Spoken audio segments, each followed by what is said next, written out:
How to link your bank to Wise, TransferWise on mobile. Welcome to the step-by-step guide on how to link your bank account to Wise, formerly known as TransferWise, using the mobile app. This process will help you transfer money quickly and securely.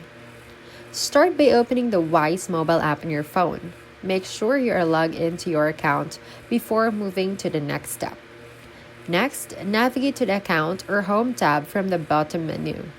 This area displays your balances and any already linked bank accounts.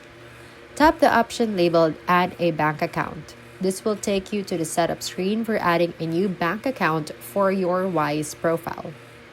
Select the country where your bank is located, and after that, choose the currency of the bank account you're linking. Now, enter your bank details. You may either manually input your account number, routing number, or BSB code, or use the secure login option if your bank supports it. Wise may ask you to verify your bank account. This can be done by confirming 2 small-step deposits sent to your account, or by securely logging into your online banking through Wise.